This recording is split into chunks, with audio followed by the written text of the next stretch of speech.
Cup of coffee in the big time. Too hot, too hot.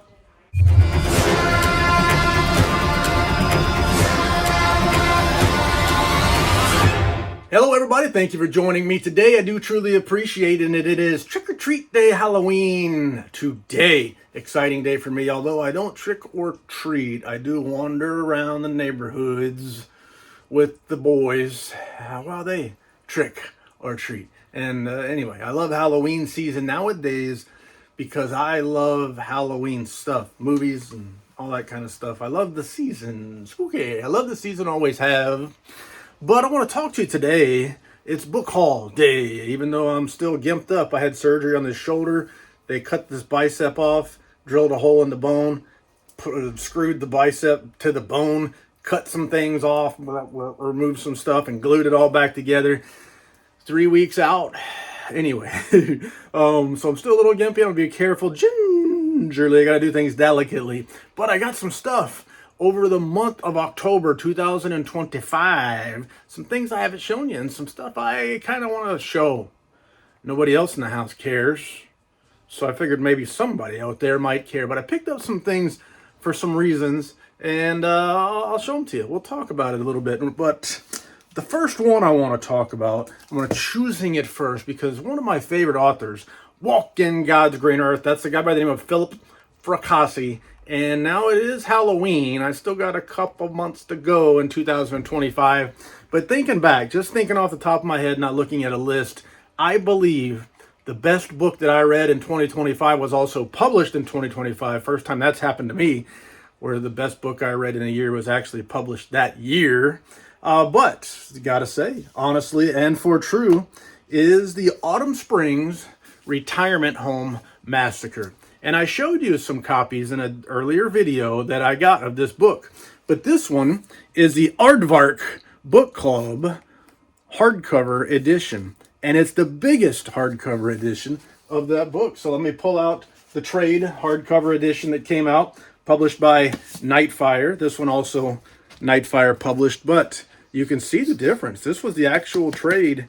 This is the Aardvark Book Club edition. It's got the little Aardvark logo on there, AARD. It was aardvark is a word that as a kid in school it was usually the first word that you when you're doing stuff alphabetically, and none of us knew what an aardvark was, but they're slightly different. This dust jacket feels more traditional. This one feels more rough and plasticky. And anyway, good stuff. I was really glad to get it, and it's just in time. I showed you a video that featured some of the other editions in there because December the 6th, is it December the 6th, 9th, 7th? Look it up. I think it's December the 6th.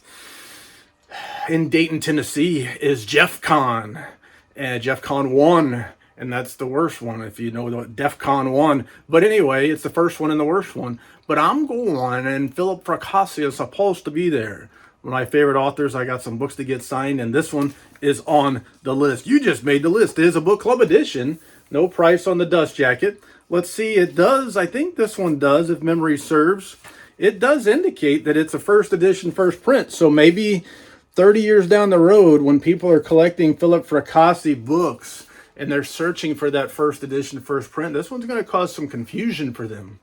It is my favorite Philip Fracassi book and my favorite book I've read in the first 10 months of 2025, and the favorite book that I've read in a long time.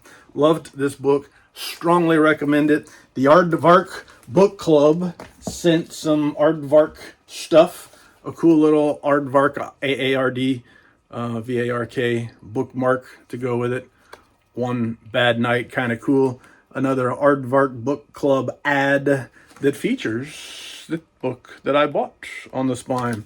You want to check it out right there, see what that QR code does for you. Scan it. I don't know what it does. Probably takes you to a site or something like that. But I'm excited about that one. Another book to get signed by my friend Phil. What else? I got some other stuff for that same event, so I might as well show them to you next. There's going to be another author there that I'm a big fan of. I've done reviews on this channel of a book called Midas, and another book called The Night of the Long Knives. Both fantastic books. But Tyler Jones is going to be at Jeff Con 1 in Dayton, Tennessee, not Dayton, Ohio. But I did not have the trade softcover edition or any version of Burn the Plans. I know I'm missing out on some stuff. But I ordered this one on the Amazon to get signed. Burn the Plans. Open the page and feel the grip of the narratives as they deliver twists and turns so powerful you'll need to pause and catch your breath. A collection of short stories by Tyler Jones. And here is the table o' contents of the stories collected therein. So glad to get that one. And I ordered a few others. I showed you a video before where I showed you some that I got to get signed, but I ordered a few others. Amazon search rendered some hardcover. These are the case laminate, I guess you would call it, the library binding, but they look good. Hardcover editions, print on demand, I guess they would be. What does it say? Dark Room Press. But these hardcover editions were on the Amazon. I ordered them, and there's a folded page right here. No big deal. It's not a folded page. It's just a page with a crease. But I ordered a few of these books, and they were I don't even remember the price. They were on Amazon. Look them up and check them out. But Tyler Jones, a fantastic author, Almost Ruth, who I vouch for, and I'm looking forward to meeting for the first time and getting some cool stuff signed. I've got probably more stuff for Tyler Jones to sign than any other author that will be there. Of course, I've got 2 shelves dang near slam full of Fracassi stuff. I've gotten him to sign a lot of stuff over the bought signed stuff, and I've gotten him to sign some stuff.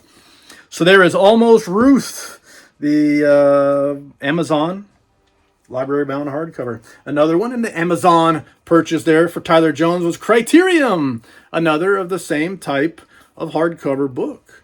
It's a neat thing. I like to be able to buy hardcovers like that on Amazon. It doesn't have any designation in here, whether it's first print, second print, anything like that. It's not a first edition, first print. I wouldn't think so.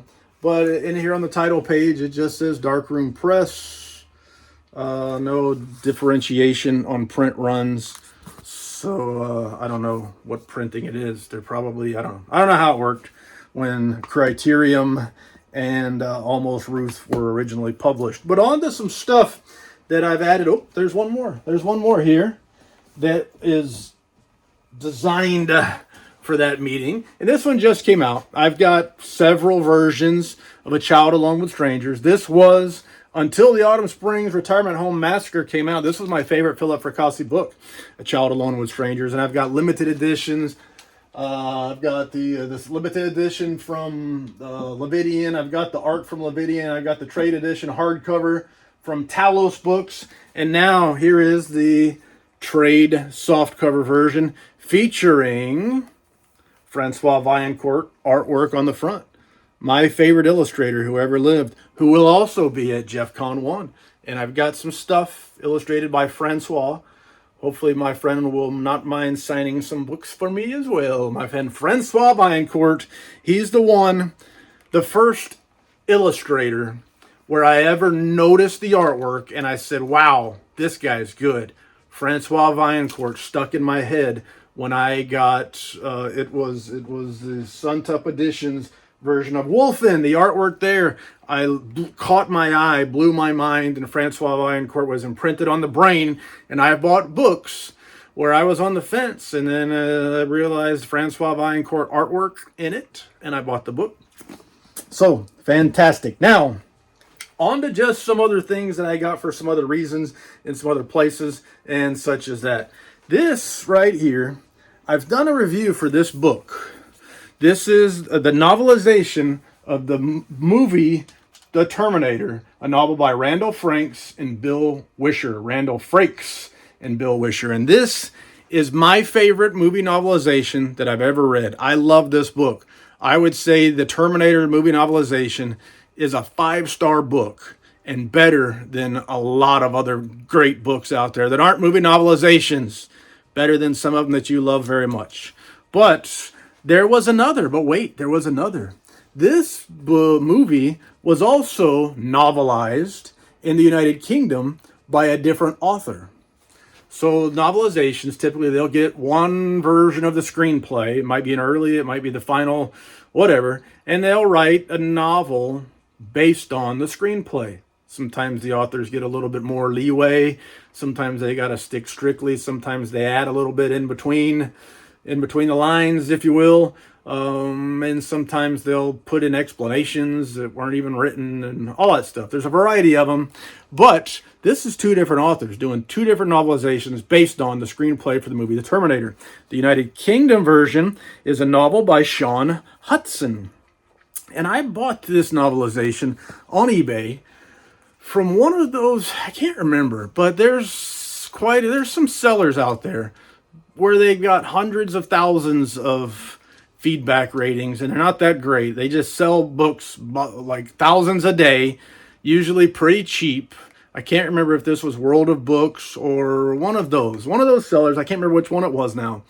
But it had this picture and the price was cheap, and this one usually goes for high, plus I got to pay high shipping because there's a UK print. I haven't gotten one. I've been wanting one for a year or more. This one was cheap. It was cheap enough where I said, shoot, I'll buy it and take a chance. And it came in. And not only was I surprised that it was the one that was advertised, but it was in the condition that it's in. So it looks good enough for me. I'm looking forward to it. And it looks perhaps better than the US version. I can't imagine that the book itself is as good as the US version, but it looks fantastic. And it's a neat addition. One of my favorite movies that was ever made. And one of them, I say. One of my favorite movies. And definitely my favorite novelization. And here is an alternative to it. I don't know much more about it other than that. But we'll just go on down the list. The first author in my life as a reader where I said, I'm going to read more books from this author. I'm just going to read all the books I can get from this author. The author was named David Morrell, and his very first title was called First Blood. There was a movie called First Blood, starring Sylvester Stallone, Sly Sylvester Stallone, that was loosely based on this book. Very different. I mean, it was the same in terms of the nature of the story and the gist of the story. A lot of the details in there are different. The characters are somewhat different. John Rambo is not quite as good of a guy as he is in the movie. And Teasel, the chief, he's not quite as bad of a guy as he is in the movie. They're both doing wrong, and they're both knowing it. But anyway, both great characters in the book and in the movie. Just different. And the ending is shockingly different. But a fantastic novel. And I've got the first print, first edition with a book plate in it. And I've got the Gauntlet signed limited edition. And I've got the first edition mass market paperback version of the book, all signed. But this one just randomly on a David Morrell search on eBay prompted a much, much later edition. And this is a softcover version, printing 7 of 2024, whatever, 40 years or more after the 72, so over 40 years later. But it is signed. It's signed by David Morrell, one of my favorite authors, and I love signed. Signed is always better. The price was good enough to where I say, yeah, I'll take it. I'll add it to the collection. And I love the book, and I love signed stuff. So, moving on, one of the next authors that I fell for, David Morrell, F. Paul Wilson, and Lawrence Block. As an early reader, these were the guys that I dug the most, that I tended to read most often and enjoyed the most often. And the first series that I read from Lawrence Block was the Bernard Rodenbar, the Burglar series. And this is one of the later books in the series, 6 or 7, something like that. The Burglar Who Traded Ted Williams. Now, recently, I was, for some reason, looking through the collection of first edition, first print trade hardcover copies of that series. And much to my chagrin, I found 3 of them that I had that were not signed.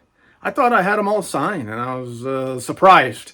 I almost felt like somebody snuck in my house and traded unsigned versions for signed versions. It was a weird sort of a thing. I distinctly remember having a signed copy of this, but maybe the brain is having fun with the rest of me. Anyway, I decided that I needed to remedy that, and this was one of them that I quickly found a copy, signed first edition, first print copy of The Burglar Who Traded Ted Williams. And there is the number line going all the way down to 1. And I took care of it. Took care of that hole in the collection that I didn't know was a hole in the collection. I strongly recommend start with that series. Start with Burglars Can't Be Choosers. Probably my favorite. I don't know, it's hard to say, but this book 2, Burglar in the Closet, might have been my favorite, but they're all good. Every one of them is good. Very good books, very good stories. He kind of hit a stride, but he also kind of hit a formula. And the formula is good, and I enjoy it, and I like it. Now, next up, another series that I dig by another author that I dig, and that is Robert B. Parker and his lesser-known series, most well-known for the Spencer series, which I do truly love. But he also, later on in his career, started another series, the Jesse Stone series. And there were some made-for-television type movies starring Tom Selleck that were fantastic based on this one. The first movie was Stone Cold. I think Stone Cold was the third book. But the very first Burke and Hare, yeah. I need to watch that movie. The movie starring Boris Karloff, The Body Snatcher, also Bela Lugosi is in there as well, but one of my favorite movies. Anyway, The Night Passage was the first book in the Jesse Stone series, and I found an ARC, advanced review copy, or an uncorrected proof, or an advanced reader copy. It's not for sale, but I sure enough bought it. I found an ARC of this book, which I did like quite a bit. I still think Spencer's better, but Jesse Stone really, for my taste, is fantastic, wonderful, very good, enjoyed every bit of it. And a signed ARC is right up my alley. So signed is always better. The ARCs come before the trade edition, so really the true first one out there of a book. And that's why a lot of people collected ARCs over the years. Now some more stuff here. Let's get organized. I got some more movie novelizations to show you, and then I'll show you stuff I picked up. Well, we're going to have to go out of order a little bit on some of this stuff, but I do have some movie novelizations that I picked up. I'll show you. One, have you ever heard of an actor, I mentioned him before, called Sylvester Stallone? Well, he was in a movie kind of just on the backside of his peak of his career, where he was one of the top actors as far as popular, famous, and stuff like that. And he started doing a different kind of movies, and slowly his career faded, and then it came back with Rocky Balboa, and it came back with Rambo. I think it was just called Rambo. Fantastic movies, kind of resurge and a comeback. Now he's got a show out. But Cliffhanger, I saw this as a teenager at the theater, and I loved it. It was a very different sort of a thing for Sylvester Stallone. He tried some very different things, and he had a lot of success trying different things. And this was one of them that really worked for me. I enjoyed this movie. It's a movie I could watch it again today and still enjoy. And that's Cliffhanger. I collect movie novelizations for movies that I dig for a variety of reasons. Not only are the stories somewhat different, sometimes they expand on the plot. Sometimes they give you more information, more background, more character development. Sometimes they create things, extra stuff. Sometimes they fix plot holes, whatever. Sometimes they suck. But anyway, I collect them for movies that I dig, and I was looking forward to getting Cliffhanger, a novel by Jeff Robin based on a screenplay by Michael France and Sylvester Stallone. Screen story by Michael France based on a premise by John Long. But it was a movie that I enjoyed. I'm glad to have the novelization in the novelization collection. Now, another movie that I saw, this was the first of the Mad Max movies that I actually saw in the theater. And as a kid growing up in the 80s, born in the 70s, growing up in the 80s, Tina Turner's We Don't Need Another Hero was playing on a loop everywhere you went. It was essentially, you go to Pizza Hut, you walk in, they're playing We Don't Need Another Hero. You go to the car wash and it's on somebody's radio, We Don't Need Another Hero. You go into the arcade. We don't need another hero. Everywhere you go, you realize that you don't need another hero. All we want is just a way home. And Tina Turner spelled that out in this movie called Mad Max Beyond Thunderdome. And Tina Turner played a great character, Auntie Annie. Master Blaster runs Bada Town. She was fantastic in this movie. And the movie, in ways, was also fantastic. It had its points in the movie where it really got bogged down. And for me, the oasis in the desert was kind of like the movie became something else before he got back to Bada Town, and it really became what it ultimately was meant to be. But Mad Max Beyond Thunderdome, I saw this at the theater. It was an 80s, vintage 80s movie. It did the trick. Anyway, I think time has treated it better, and I do love the movie. Although I will admit, it's not a perfect movie by any stretch of the imagination. It works for me. And so I was able to pick up the novelization of Mad Max Beyond Thunderdome, based on a screenplay written by Terry Hayes and George Miller, novelization by Joan D. Vange. Joan. Yes, Joan. Yes, Joan. I don't intentionally mess up your name, but I figure the more ways I try it, the more likely I am to score.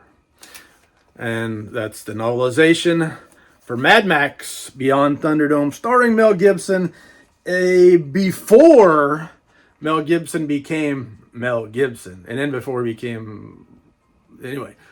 Lethal Weapon, he was Max. Mad Max Rockatansky. All right, another movie novelization. This year marks the second time that I watched this movie. And the first time I watched this movie, I was very intrigued, and then by the end, I was lost. And so I watched this movie again. And again, I was very intrigued. I liked the parts that I liked before, but I also tolerated and liked the parts that I didn't like before. On this one, that's A Cabin in the Woods. This is a horror movie that right up front, they're kind of too on the nose on letting you know that this is not what you think it is. Instead of letting you kind of believe what it seems like it could be, and then slowly showing you that there's something else going on, they shove it in your face early in the movie and over and over and over again what's going on, which is kind of fun, and I liked it a lot more this time. And then in the end, when things really go crazy, folks, I kind of dug it. I dug it more this time. I kind of enjoyed it. Some of the stuff, I won't reveal anything, but I love movie novelizations, and this year for spooky season, I watched Cabin in the Woods, one of the first October movies that I watched this year, an official movie novelization based on the screenplay written by Joss Whedon and Drew Goddard. And I bought this one on eBay, very cheap copy again. It's got some lean on the spine, but for me, for what it is, it doesn't have to be perfect. It's not a highly collectible item. It's an addition to a movie novelization collection. Although I do have movie novelizations that are worth a lot of money, unfortunately, some of them just were printed in such a small print run that the people that want them now, there's more people that want them than there are available books. So the prices go high and high and high. But anyway, this one's not one of those. Glad to have it in the collection. Glad I don't have to pay a whole lot of money for this muffler. All right, so next up, this is where I started to get a little confused and where collecting can be a problem. One of the early authors that I jumped into, David Morrell, F. Paul Wilson, Lawrence Block, and another, Janet Ivanovich. The Stephanie Plum series is a book series that I love. Stephanie Plum, starting off in One for the Money. She loses her job at the tampon factory, and now she's stuck going to work for her cousin Vinny, trying to trace Skips. He's a bail bondsman, and he's a sleazeball. And she blackmails him into giving her a job working for him, chasing the Skip Tracer. Bond recovery agent. And she's not a tough woman. She's very irresponsible, disorganized. She's not a fighter. She's not a gun person. She's nothing like that. None of that stuff. She has no skills at all. She blackmails Vinny into giving her a job. And guess what? Nothing really works out very well for her. However, Vinny's most successful Bond enforcement agent is Ranger. And Ranger is one bad dude, doesn't talk much, but he has somewhat of a soft spot for Stephanie Plum, although he doesn't really show it that much other than to save her behind over and over again. But he takes her under his wing, kind of, in his own way, trains her and helps her, kind of, in his own way. And the books are so much fun. I've read the first 15. So much fun, every single one. So many wonderful characters in there. And I collect the signed editions of them. And I've forgotten which ones I had and which ones I did not had. But I was in Scottsboro, Alabama at a place called Unclaimed Baggage, a neat store where they sell, supposedly, unclaimed baggage. All sorts of stuff you might find in there, from video game stuff to clothing to jewelry. Stuff that folks might leave in a suitcase that gets lost accidentally or on purpose. But they also have quite a few books in there. Most of them are not signed, but this one had a sticker on the front. Can you read that? Autographed copy. And it is 10 big ones, obviously number 10, although there were some in between the numbers novels, 3 or 4. I don't remember which order they were all in. And I couldn't remember if I had a signed copy or not, but this is a signed copy, signed in ballpoint pen here by Janet Ivanovich, signed as always better. And it is a first edition, first print. And lo and behold, I get home and look on the shelf, and bam, there's already a signed copy there. So now I've got an extra signed copy of a book that's not really all that valuable. I think I paid $8 for it. So find something to do with that one. I don't need 2 copies. You want it? Anyway, on to the next book that I got at Unclaimed Baggage there in Scottsboro, Alabama. My kids always like to go there. So does my wife. They like to look at different things.